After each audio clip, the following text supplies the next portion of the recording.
제1장.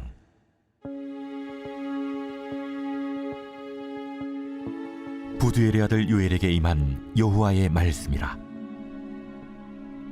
늙은 자들아, 너희는 이것을 들을지어다.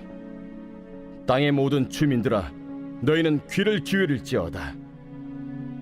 너희의 날에나 너희 조상들의 날에 이런 일이 있었느냐?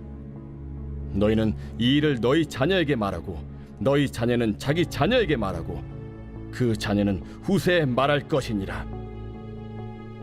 팥중이가 남긴 것을 메뚜기가 먹고, 메뚜기가 남긴 것을 느치가 먹고, 느치가 남긴 것을 황충이 먹었도다.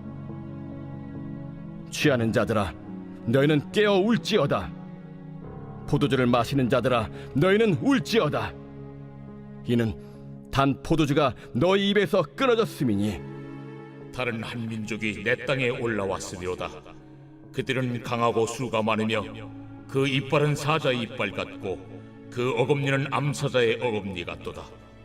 그들이 내 포도나무를 멸하며 내 무화과나무를 긁어 말갛게 벗겨서 버리니 그 모든 가지가 하얗게 되었도다. 너희는 처녀가 어렸을 때 약혼한 남자로 말미암아 굵은 배로 동이고 애곡함같이 할지어다. 소재와 전제가 여호와의 성전에서 끊어졌고 여호와께 수종드는 제사장은 슬퍼하도다. 밭이 황무하고 토지가 마르니 곡식이 떨어지며 새 포도주가 말랐고 기름이 다하였도다. 농부들아, 너희는 부끄러워할지어다. 포도원을 가꾸는 자들아, 곡할지어다. 이는 밀과 보리 때문이라. 밭의 소산이 다 없어졌음이로다.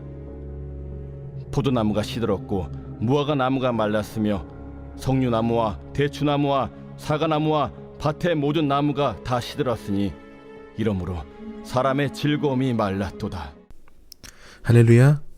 오늘 하나님의 말씀은 요엘서 1장 1절부터 12절 말씀입니다. 오늘 말씀의 제목은 시대를 분별하는 지혜입니다.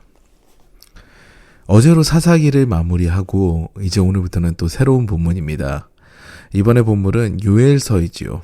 요엘서 하면 가장 유명한 구절이 떠오릅니다. 2장 28절이에요.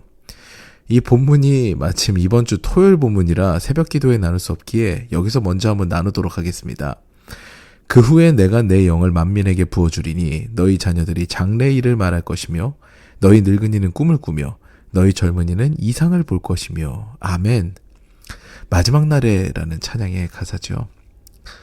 이것은 회복된 이스라엘의 모습을 요엘 선지자가 예언한 대목이에요.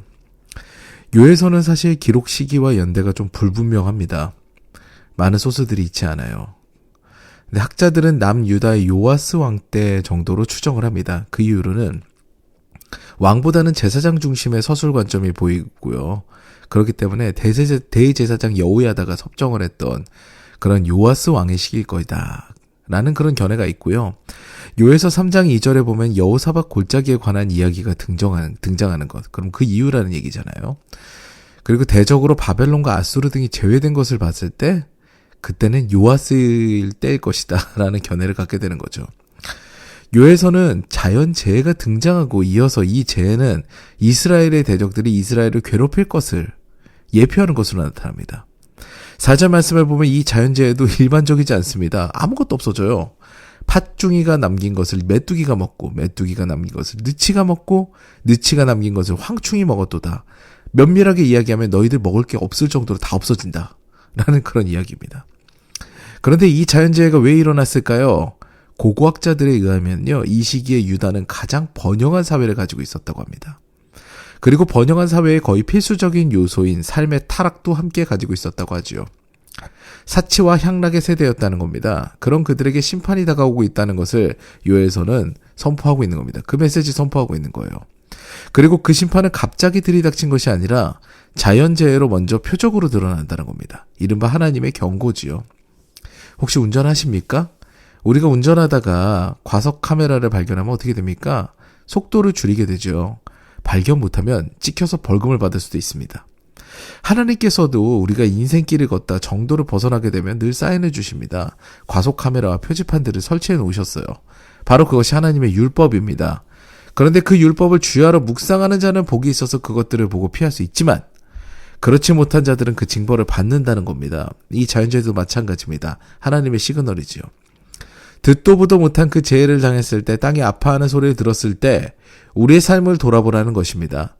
지금 코로나19라는 초유의 바이러스로 전 세계가 아파합니다. 이때 우리가 취해야 하는 포지션은 이것을 어떻게 극복하느냐, 이렇게 생각하면서 극복의 방법을 찾는 것도 굉장히 중요하지만 그것보다 더 중요한 게 있습니다. 더 먼저 우리를 돌아보는 것이 필요하다는 겁니다. 왜 하나님께서 이런 재해를 주시는가? 우리 삶에서는 어떤 부분이 주님을 슬프게 했는가를 살펴봐야 하는 것이죠. 하나님께서는 분명하신 분입니다. 우연히 이루어지는 일이 없어요. 코로나19도 마찬가지입니다. 하나님의 통제 아래에 있는 바이러스지만 지금 전 세계에 퍼져버렸습니다. 이때는 믿는 자들이 자복하고 회개하며 주님 앞에 나가야 되는 시기지요. 인간의 무한한 욕심과 욕망이 끝에 달했을 때 하나님께서는 꼭 시그널을 주십니다. 우리는 그 사실을 기억해야 합니다. 사랑하는 여러분, 하나님께서 징조를 보이실 때는요, 우리에게 멸망을 주시기 위해 신호를 주시는 게 아닙니다. 이제 너희들은 버렸어. 어쩔 수가 없어. 그러니까 이 심판을 당해야 돼. 먼저 내가 너희들에게 심판이 있을 거야. 이걸 알려줄 거야. 라는 것을 표적을 보여줄게. 뭐 이런 내용이 아니라는 거예요. 요엘서의 마지막은 시온의 회복을 다루고 있습니다. 결국은 하나님께서 죽을 영혼을 살리시기 위해 모든 일을 계획하신다는 것을 명심해야 됩니다. 오늘 이 새벽에도 하나님의 사랑을 한껏 느끼기를 원합니다. 우리에게 회개할 기회를 주시고 다시 주님을 바라볼 기회를 주시는 주님을 기억하며 하루를 시작하시는 저와 여러분 되시기를 주님의 이름으로 축원합니다. 이제 다 같이 기도하시겠는데요. 말씀을 생각하시면서 하나님, 이 코로나19라는 초유의 바이러스가 창궐한 이 시대에 우리가 먼저 우리의 모습을 돌아보고 하나님 앞에 바로 서기를 원합니다. 우리의 마음 주장하여 주시옵소서 라는 기도를 드리고요. 아울러 개인의 기도 제목을 듣고 주님 앞에 나아가서 이 새벽에도 간절히 잠잠하게 고백하고 대화하는 시간 갖기를 원합니다.